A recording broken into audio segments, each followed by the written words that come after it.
Fire के बाद Trump के बयान का सबसे ज्यादा इंतजार हो रहा था। उनकी तरफ से कहा गया कि हॉर्मुज खोलने की शर्त ही युद्ध विराम है। ईरान से सीज फायर के बाद बात होती है। चीन ने समझौते के लिए ईरान को राजी किया है, उसमें चीन की एंट्री भी हो गई है। इसके साथ साथ ईरान के 10 सूत्रीय प्रस्ताव पर बात होगी, यह ट्रंप की तरफ से कहा जा रहा है। सबके बीच निगाहें टिकी हुई है कि आज रक्षा मंत्री पीट हेगसेथ की तरफ से क्या कुछ बड़ा बयान आने वाला है, क्योंकि उस बयान के भी अपने अलग मायने होंगे।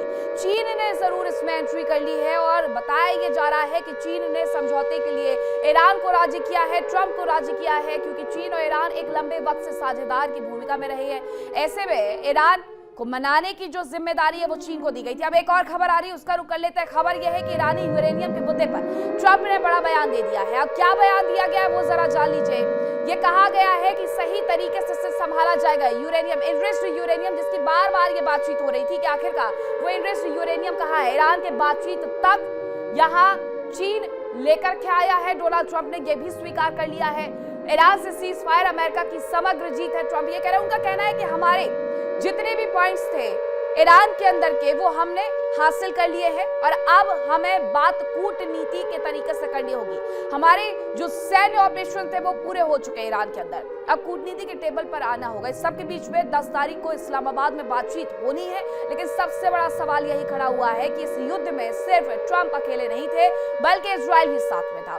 वो इजराइल जिसे पाकिस्तान पूरी तरीके से मान्यता तक नहीं देता है, तो क्या वो इजराइल मानेगा इस बातचीत के टेबल पर आने के लिए? ट्रंप और ईरान की बातचीत हो जाने का मतलब, सीज फायर हो जाने का मतलब ये नहीं है कि ये युद्ध समाप्त हो चुका है। अगर कोई ये सोच करके बैठा हुआ है तो ये बिल्कुल गलत होगा, क्योंकि सीज फायर का ऐलान तो पिछले दिनों किया गया था। 10 दिन के बावजूद उसके रुक रुक करके हमले होते रहे। 2 हफ्ते का सीज फायर किया गया है, लेकिन इजराइल का जरा वो बयान याद करिए जिसमें ये कहा गया था इजराइल की तरफ से कि अमेरिका नहीं बल्कि इजरायली डिफेंस फोर्स ये तय करेगी कि आखिरकार इस युद्ध की समाप्ति कब होनी है। उसके ये सिर्फ शब्द नहीं थे, बल्कि सीधे सीधे उस तरफ ये इशारे थे कि अगर आगे आने वाले वक्त में ऐसा कुछ भी होता है तो फिर हम पूरी कमान संभालेंगे। ईरानी यूरेनियम के मुद्दे पर ट्रंप ने कहा है कि हम इसे सही तरीके से संभालेंगे। तो ये 2 खबरें हैं जिसके माध्यम से आज थोड़ी सी पूरी दुनिया को शांति जरूर मिल गई होगी, जो ये सोच करके बैठे हुए थे कि कल जब सुबह के 6:30 बजे होंगे तब पता नहीं कौन सा सूरज ईरान के लिए निकल करके सामने आएगा। लेकिन अमेरिका की तरफ से साफ तौर पर 2 हफ्ते की सीज फायर की बात कह दी गई और सीज फायर के बाद दुनिया भर ने सांसें लेना फिर से एक बार शुरू कर दिया है, जो अटकी हुई थी। इसके साथ शेयर बाजार में जबरदस्त उछाल हर जगह देखने को मिल रहा है। बहुत सारी शर्तें हैं, 10 सूत्रीय शर्तों की बात ईरान कर रहा है। 15 सूत्रीय शर्त जो तैयार की गई है वो अमेरिका की तरफ से की गई है। इन सब के बीच क्या ये फाइनल काउंटडाउन है सीज फायर का? ये सबसे बड़ा सवाल है। मलिका हमारे साथ जुड़ी हुई है, विदेश मामलों की जानकार है। मलिका, इस पूरे मुद्दे पर आप सुबह से चर्चा भी कर रही है हमारे साथ, और अब मैं ये जानना चाहूंगी कि ये 2 हफ्ते का सीज फायर क्या सच में ये युद्ध विराम होगा? क्योंकि पिछले बार जब 10 दिन का सीज फायर हुआ उस सब के बीच में हमने देखा था बहुत सारे हमले किए गए थे, लेकिन क्या ये हमले अब नहीं होंगे? नमस्कार मीनाक्षी जी, देखिए इसमें हम इजराइल का भी पक्ष अगर रखें तो इजराइल अभी माना नहीं है सीज फायर के लिए। कहीं ना कहीं ट्रम्प का हमने देखा है कि बयान पिछली बार भी जब आया था, आपको याद है हमारी चर्चा भी हुई थी इस पर आप ही के शो में, जिसपे जैसे ही ट्रम्प ने सीज फायर का ऐलान किया, हमने देखा कि कहीं ना कहीं मार्केट की स्टेबिलिटी के लिए किया है। क्योंकि हमें ये नहीं भूलना चाहिए कि ट्रम्प एक बिजनेसमैन भी है, एक हेड ऑफ स्टेट तो है ही है, और ये उनका लास्ट टर्म है एज प्रेसिडेंट, बट वो एक बिजनेसमैन भी है। और एनर्जी मार्केट्स में हमने देखा कि काफी उछाल आया था, काफी गिरावट आई थी, सॉरी। हमने देखा कि निफ्टी क्रैश हो रहा है, बहुत सारे मार्केट लॉसेस हो रहे हैं, एनर्जी इंस्टेबिलिटी हो रही है। उसको कांस्टेंट करने के लिए हमने देखा कि ट्रंप ने बयान किया था।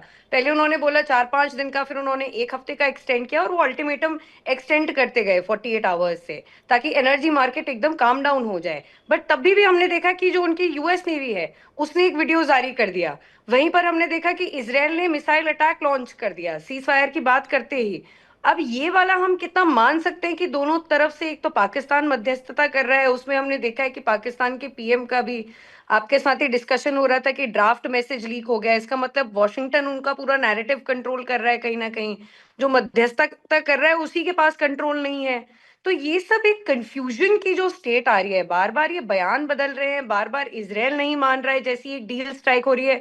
क्योंकि इजराइल को ये डर है कि जैसे ही एक डील स्ट्राइक होती है तो जो उसका मकसद था कि ईरान को सीरिया 2.2 बनाने का, वो पूरा नहीं हो पाएगा और Iran might come out even stronger.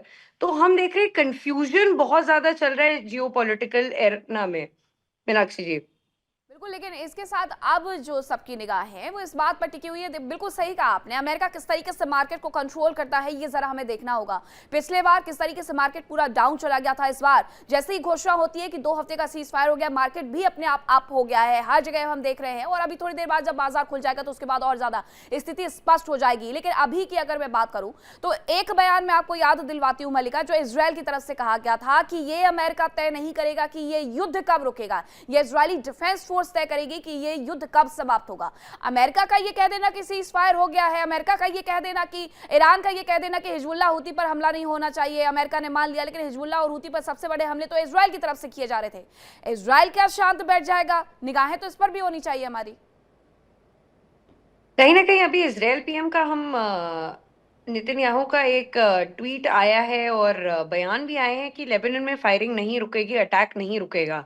हमने देखा कि सदर्न लेबनान को एक पूरा ब्रिज उड़ा दिया ताकि सदर्न लेबनान और नदर्न लेबनान के जो एक बीच में एक लिंक था, एक इंफ्रास्ट्रक्चर था, एक ब्रिज के रूप में जो दोनों को कनेक्ट करता था, इसराइल ने वो खत्म कर दिया। वो सदर्न लेबनान को कहीं ना कहीं यूज करना चाहता है एज बफर। और इसराइल की हमेशा से वो एक्सपेंशन पॉलिसी भी रही है, चाहे हम वो गजा में देखें, चाहे हम वो यहाँ देखें। और वो जैसे ही डील स्ट्राइक होती है, आपको याद होगा मीनाक्षी जी, जैसे ही बाइडेन ट्रम्प ने 2018 में स्क्रैप किया था जॉइंट जो कॉम्प्रिहेंसिव प्लान था, ओबामा के टाइम में जो 2015 में साइन किया था ईरान और ओबामा के प्रेसिडेंशियल टाइम में यूएस ने उसको स्क्रैप कर दिया था। यूएस ने जैसे ही ट्रम्प पावर में आए थे, बाइडेन ने जैसे ही पावर में आए, वो चाहते थे कि ठीक ठाक हो जाए ईरान के साथ, बट वैसे ही 2021 में अटैक कर दिया। जैसे ही वो क्लोजर टू डील थे बाइडेन और ईरान, तो इसराइल ने अटैक कर दिया न्यूक्लियर साइट में ईरान की। तो जैसे ही इसराइल को लगता है कि अमेरिका और ईरान एक डील करते हैं, वैसे ही इसराइल उसको कहीं ना कहीं स्क्रैप कर देता है। इसराइल की एग्जिस्टेंस को थ्रेट करती है ईरान और ईरान की रिजीम। तो कहीं ना कहीं वो नहीं चाहता कि चीजें वहां पर ठीक हो जाए, क्योंकि जैसे ही रिजीम, अगर सब कुछ सही हो जाता है तो रिजीम अपने आप को रीस्टैब्लिश कर देगी पूरे रीजन में। जो हम देख रहे थे क्राइसिस हो गई थी रिजीम के अगेंस्ट, लोगों में एक आक्रोश था, वो कहीं ना कहीं रिजीम के साथ रैली कर रहे हैं। क्योंकि ट्रम्प जहां बयानबाजी देते हैं कि हम सिविलाइजेशन खत्म कर देंगे, स्टोन एज में ले आएंगे, अब जो ईरानियन लोग कहीं ना कहीं हम देख रहे थे इसराइल के साथ हो रहे थे, कहीं ना कहीं अमेरिका के साथ हो रहे थे, स्टार लिंक यूज कर रहे थे, रैली कर रहे थे अमेरिका के साथ, वो अब कहीं ना कहीं रिजीम के साथ रैली कर रहे हैं। तो ये जो कंफ्यूजन, जैसे मैंने पहले भी बोला मीनाक्षी जी, अभी ये स्थिति या तो फिर केवल बिजनेस के लिए की है ताकि मार्केट्स काम डाउन हो जाए, या सच में सीज फायर भी अभी सही से पता नहीं चल पा रहा है कहीं ना कहीं। ठीक है, मेरे साथ 2 और मेहमान जुड़ गए हैं, उनका जरा परिचय करवा देती हूँ। मेरे साथ आईपीजी भी जुड़ गए हैं, कैप्टन आई सिंह भदौरिया, रक्षा विशेषज्ञ, और अमिताभ कुमार विदेश मामलों के जानकार हैं। कैप्टन, आप ही समय के सवाल करना चाहूंगी। जो अभी हम बातचीत कर रहे थे उन सबके बीच में ये खबरें भी आनी शुरू हो गई हैं कि एक बार फिर से साउथ लेबनान में जो हमले हैं वो इजराइल की तरफ से शुरू कर दिए गए हैं। यानी ये समझा जाए कि इजराइल तो शांत नहीं बैठने वाला है। ट्रंप कितना ही गुनगुना ले और कह ले कि 2 हफ्तों के लिए हमने सीज फायर कर दिया है, लेकिन सीज फायर असल मायनों में तब तक नहीं होने वाला है जब तक इजरायली डिफेंस फोर्स और नेतन्याहू ये तय न कर ले कि बस अब ईरान के साथ हमारे सारी जो युद्ध था वो खत्म हो गया है। निश्चित तौर पर मीनाक्षी, इजराइल कभी नहीं चाहेगा कि सीज फायर हो जाए, क्योंकि इजराइल जानता है कि अगर आज ये सीज फायर हम जरूर कर देते हैं, मगर ईरान द्वारा जो प्रॉक्सी तैयार किए हैं वो प्रॉक्सी इजराइल के लिए हरदम कहीं ना कहीं खतरा बने रहते हैं। और प्रॉक्सी एक नहीं है, 4-4 प्रॉक्सी है जो इजराइल के द्वारा ही उनको तैयार किया गया है। इजराइल ही उनको हथियार दे रहा है, पैसा दे रहा है, सब कुछ तो इजराइल ही उनको मुआयना करा रहा है। तो इसलिए इजराइल जब तक अपने आप को सेफ नहीं समझेगा, क्योंकि वहां आज जहां इजराइल है, इजराइल के सराउंडिंग में जितने भी आसपास जो भी देश है सब इस्लामिक है, और ये सारे प्रॉक्सी है वो भी सब सराउंडिंग में है। तो इजराइल तो अपने देश को सेफ करना चाहेगा, और वो जानता है कि जब तक इनका खात्मा नहीं होगा तब तक हम सेफ नहीं है। तो इजराइल शुरू से ही, डे 1 से ही, जो ट्रम्प साहब कह रहे हैं बार बार सीज फायर करने की, वो इजराइल उसमें बिल्कुल सहमत नहीं है। इजराइल, इसलिए इजराइल अपना ये जो हमले हैं बिल्कुल उसमें कहीं से कहीं कंट्रोल नहीं किया है, वो बराबर कर रहा है। डोनाल्ड ट्रंप जरूर कह रहे हैं कि हमने 5 दिन का सीज फायर कर दिया, 10 दिन का कर दिया, मगर इजराइल ने ये बात कभी कही नहीं है, क्योंकि इजराइल की लड़ाई बंद हो ही नहीं सकती। जिस दिन इजराइल की लड़ाई बंद हो जाएगी उस दिन इजराइल को ये ईरान और ये इसी बात का तो जिक्र मलिका कर भी रही थी कि जो बाइडेन की सरकार में जब बातचीत होने वाली थी तब इजराइल ने हमले करने शुरू कर दिए, वो बातचीत फिर अटक गई। इस बार भी बातचीत के टेबल पर जाने से पहले इजराइल पूरा रोड़ा अटकाने की कोशिश जरूर करने वाला है। यश, आपके पास कोई जानकारी? देखिए, बिल्कुल इस टाइम अभी इजराइल की बात हो रही थी और इस वक्त की एक बड़ी वॉर ब्रेकिंग मैं आपको बता दूं, इजराइल से रिलेटेड एक बड़ी खबर आ रही है। दक्षिण लेबनान में इजराइल हमले की खबर आई है कि इजराइल ने दक्षिण लेबनान में एक बड़ा घातक हमला किया है। यह अभी की वॉर ब्रेकिंग आप अपनी स्क्रीन पे देख सकते हैं। बराचीत शहर पर गोलीबारी की भी रिपोर्ट आई है अभी सबके सामने। अभी इजराइल की बात कर रहे थे कि सीज फायर, युद्ध विराम की बात हुई है, लेकिन अभी की सबसे बड़ी वॉर ब्रेकिंग आपकी स्क्रीन पर, इजरायली सेना ने शहर को निशाना बनाया है। यहां पे अभी बात हो रही थी कि इजराइल क्या युद्ध विराम करेगा, क्या उन्होंने ऐसा कोई ऑफिशियल स्टेटमेंट दिया है, सिर्फ डोनाल्ड ट्रंप ने दिया है। इसी बीच दक्षिण लेबनान में इजरायली हमले की जो खबर आई है, यह अपने आप में एक बड़ी खबर बन जाती है। और जैसा भी हमारे मेहमान भी बता रहे थे कि इजराइल ने ऑफिशियली कहीं पे भी नहीं कहा है कि हमने युद्ध विराम किया है, हमने सीज फायर किया है, या हमारी डोनाल्ड ट्रंप से बातचीत हुई है सीज फायर के बारे में। सिर्फ डोनाल्ड ट्रंप ने एक्स पे पोस्ट आके करके सबको बता दिया कि सीज फायर। जिक्र यश अपने मेहमानों से भी किया था कि जब तक मलिका से मैं बात कर रही थी और सर से मैं बात कर रही थी, तो इसी बात का मैं जिक्र कर रही थी कि आखिरकार इजराइल का क्या है। इजराइल जब तक पिक्चर में नहीं आएगा तब तक तो ये पिक्चर पूरी स्पष्ट होनी भी नहीं वाली है, अमिताभ कुमार जी। और अब यही कह भी दिया गया है इजराइल की तरफ से कि हमारी तो कोई बातचीत नहीं हुई है ट्रंप से, हम क्यों रुके, हमने तो इसको तब तक ले जाने का प्रण लिया था कि जब तक हम उसे पूरी तरीके से एनरिच्ड यूरेनियम हासिल नहीं कर लेते हैं तब तक हम लड़ते रहेंगे। उन्हें क्या फायदा होगा इजरायलियों को पीछे हटने से? इसके कई पक्ष हैं, आप देखिए, जो कि लड़ने से रुकने वाले नहीं हैं। जो जिहादी देश होते हैं ना, उनके साथ मुश्किल यही होती है। ईरान के 3-3, 4-4 प्रॉक्सी जो हैं, हिजबुल्लाह है, हुती है, इराकी मिलिशिया है, ये सब रुकने वाले थोड़ी हैं। वो ईरान स्वयं नहीं अटैक करके सारी दुनिया को इनके माध्यम से तबाह करता रहता है और इजराइल को सबसे ज्यादा तबाह करता रहता है। इजराइल को पता है कि कितनी बड़ी मुसीबत है, उसके भविष्य का पर प्रश्न चिन्ह लगा हुआ है ईरान की तैयारियों से। अब सबको पता चल रहा है कि ईरान कितना तैयार था, इसका आभास भी इन्हें नहीं था। इन्हें लग रहा था कि हफ्ते 2 हफ्ते में हम निपटा देंगे, और ईरान है कि लगातार युद्ध में शामिल है और झुकने को तैयार नहीं है। ये तो मुझे ऐसा लग रहा है कि अमेरिका किसी तरह चाह रहा है कि अब इससे पिंड छुड़ा लिया जाए, अभी वो इजराइल के कहने पे आकर के बेकार हम उलझ गए हैं। हालांकि ट्रंप के पास और कोई रास्ता नहीं है अभी कि ईरान को पूरी तरह से जो है खत्म कर दिया जाए, जो मैं कहना चाहता हूँ। उसके अलावा उसके पास रास्ता नहीं है, क्योंकि ईरान का निशाना तय है कि हमें काफिरों को खत्म करना है और इजराइल पर सबसे पहले वार करेंगे। अगर ईरान परमाणु बम बना लेगा जिस दिन, तो समझ लीजिए कि अगले दिन ही इजराइल पे वो गिरना है। इजराइल इस बात को जानता है, इसीलिए वो अपना दायरा भी बढ़ाना चाहता है, अपने देश की सीमा भी बढ़ाना चाहता है, ताकि उसके ऊपर हमला करना आसान नहीं रहे। ग्रेटर इजराइल की जो उसकी इच्छा है, लेबनान पे हमला जो हो रहा है, कारण है वो अपने जो इसको पूरा किए, उद्देश्यों को पूरा किए बगैर क्यों इसको खत्म होने देगा। और ये भी जानता है वो, क्योंकि इजराइल उसी बिल्कुल सही कह रहे हैं सर आप। अब तो ये युद्ध इतना आगे निकल चुका है कि इससे पीछे हट जाना, यानी फिर से एक इसी जगह पर आकर के रीस्टार्ट करना होगा इजराइल को, जो वो बिल्कुल नहीं चाहेगा।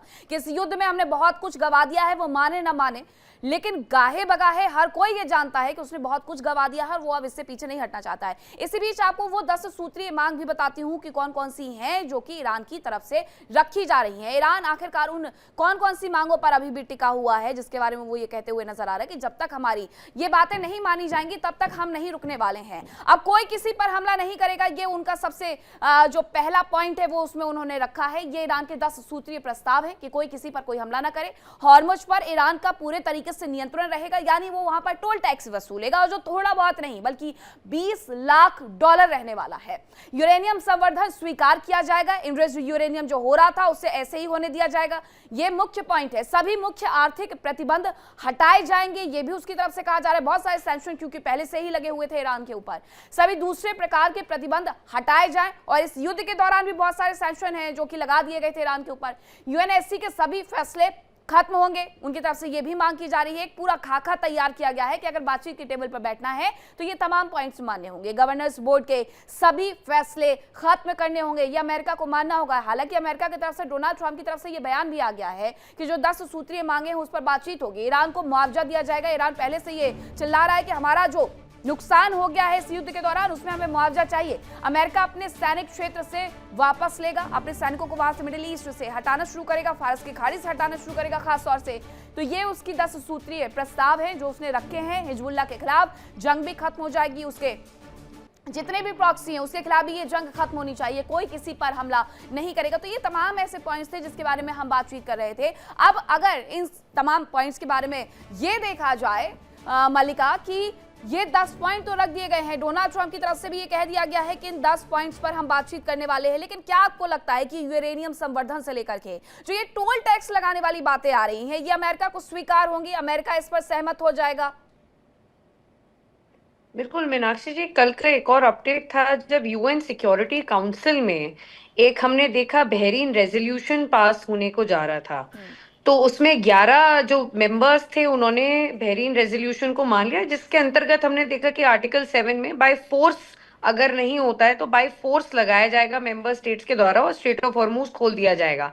बट हमने देखा वहीं पर चाइना और रशिया ने अपनी वीटो पावर यूज करके उस पूरे रेजोल्यूशन को हटा दिया, क्योंकि उनको लगा ये बहुत ज्यादा बायस्ड है ईरान के लोगों के खिलाफ, ये बहुत ज्यादा बायस्ड है स्ट्रेट ऑफ हॉर्मुज में, स्ट्रेट ऑफ हॉर्मुज के खिलाफ भी इनफैक्ट। तो हम देख रहे हैं कहीं ना कहीं ये दो जो सुपर पावर्स हैं ये सपोर्ट कर रही हैं इनडायरेक्टली, चाइना और रशिया इनडायरेक्टली सपोर्ट कर रहा है ईरान को, और यही बल दे रहा है पूरे ईरान के प्रोसेस को। आप देखिए स्ट्रेट ऑफ हॉर्मुज को बार बार बता रहा है कि हम इसमें फीस लगाएंगे, हम इसमें, वो अपनी ज्योग्राफिकल लोकेशन का कहीं ना कहीं एक फायदा उठाना चाह रहा है और एक बार्गेन कर रहा है कि नहीं अब हम इसमें फीस लगाएंगे, हम इसमें टोल लगाएंगे। और उसकी दो सुपर पावर्स की उसको मदद मिल रही है, चाहे वो यूएन सिक्योरिटी काउंसिल में हो चाहे वो बैक एंड में हो। तो देखते हैं मीनाक्षी जी कैसे रूल आउट होगा, क्योंकि यूएस इस चीज के लिए नहीं मानने वाला और ना कोई भी जीसीसी कंट्रीज इसके लिए मानने वाली हैं। बट वहीं पर हम देख रहे हैं कि चाइना और रशिया कॉन्स्टेंटली इसको सपोर्ट कर रहे हैं ईरान को बैक एंड में।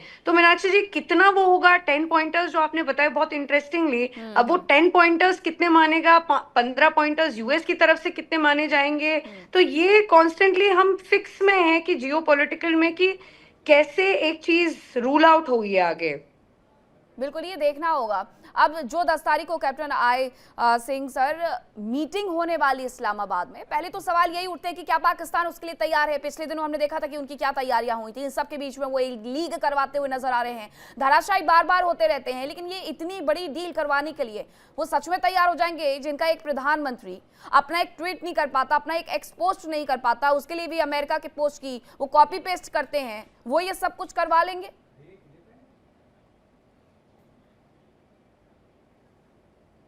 कैप्टन आप अनम्यूट करिएगा प्लीज। बिल्कुल मीनाक्षी, ना तो पाकिस्तान इस योग्य है, ना पाकिस्तान की इतनी कोई खास इमेज है जो उसके ऊपर ना तो ईरान विश्वास कर सकता है ना ही अमेरिका कर सकता है। मगर अब वो अपनी तरफ से ये सब कुछ करने की, दूसरे वहां की इस जनता है पाकिस्तान की, वो भी इस चीज के लिए सहमत नहीं है, क्योंकि उसकी वहां पाकिस्तान की जो आम जनता है उसका झुकाव सीधा सीधा कहीं ना कहीं ईरान के फेवर में है। मगर जो वहां की जो सरकार है, हुक्मरान है, उनका जो है ना ट्रंप के साथ जुड़े रहना है, क्योंकि ट्रंप से बार बार उन्हें कहीं ना कहीं अनुदान मिलता रहता है। तो इसलिए ये पाकिस्तान अपने आप को, बीच में एक कहावत है ना कि आप कौन बोले हम खाम खां, तो पाकिस्तान खाम खां बना हुआ है, बाकी और पाकिस्तान का कोई मतलब नहीं। बाकी मैं ये चीज जरूर कहूंगा कि ये सीज फायर डोनाल्ड ट्रंप सिर्फ अपनी तरफ से करना चाह रहे हैं, इसमें इजराइल की 1% भी ना तो रजामंदी है, ना ही उसने अभी तक इसके ऊपर एक शब्द कहा है। तो अब डोनाल्ड ट्रंप वही है कि डोनाल्ड ट्रंप युद्ध में आ तो गए मगर चारों तरफ से गिर गए, उनका खुद का ही विरोध अपने घर में हो रहा है। तो वो युद्ध से भागने के हर तरीके, हर हथकंडे अपना रहे कि किसी तरह से युद्ध से हम बाहर निकल जाए, जो उन्होंने बार बार इस बात शब्दों को कहा भी है।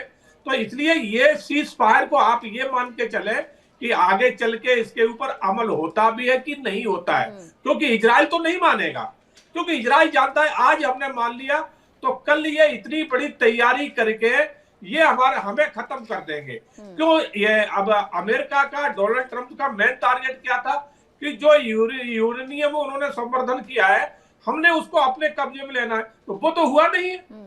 तो फिर इनने लड़ाई क्या लड़ी है कि इस लड़ाई का मतलब क्या रहा? मैं एक बार बीच में बोलना चाहूंगा मीनाक्षी, बस सभी मेहमानों को भी बताना चाहूंगा, मैं एकदम सोशल मीडिया पे लगातार बना हुआ हूं। अभी लगातार एक बहुत बड़ी वॉर ब्रेकिंग आई है सीज फायर के बीच में, एक बार उसका जिक्र करना जरूरी है, दर्शकों के लिए जानना जरूरी है। वॉर ब्रेकिंग सीज फायर के बीच हिजबुल्लाह का एक पोस्ट आया है सोशल मीडिया पर इस टाइम पे, और वो पोस्ट है अली खामेनेई का पुराना बयान उन्होंने वापस आज पोस्ट करके बोला है, जिसमें उन्होंने बोला था कि दुश्मनों को घुटनों पर लाएंगे। ये हिजबुल्लाह ने अभी पोस्ट करा है और ये सीधी धमकी दी है।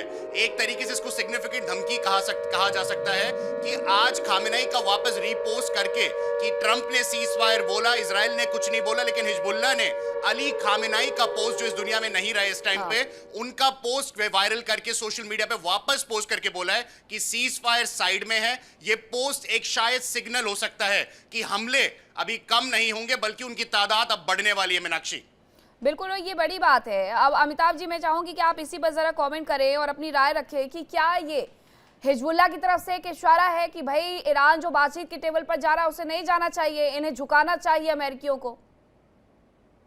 उनका ये शाश्वत इशारा है, हमें समझना पड़ेगा ये सारे जिहादी गिरोह जितने हैं उनका शाश्वत इशारा है। वो तो कयामत लाना चाह रहे हैं, उन्हें 72 हुर्रों की चिंता है, वो कभी नहीं मानने वाले। तो ऐसे जो दुष्ट सांपों को पैदा कर दिया गया है दुनिया में, इसमें किसी भ्रम में नहीं रहना चाहिए। भारत सालों से इसका शिकार रहा है, तो भारत को पता चल गया है, अब समझ में आ गया है। और जो लोग इस भ्रम में हैं वो इसको भूल जाएं। और जो ये शर्तें अभी आपने बताई हैं, इससे साफ पता चल रहा है यहाँ पे दो पहलू हो सकते हैं। एक है कि अमेरिका ने ब्रेक लिया है। देखिए इंडिया डेली 24/7 अब आपकी स्मार्ट टीवी पर। इंडिया डेली मौजूद है सभी डिजिटल प्लेटफॉर्म पर लाइव और लगातार। इंडिया डेली 24/7 हर दिन राष्ट्र को समर्पित।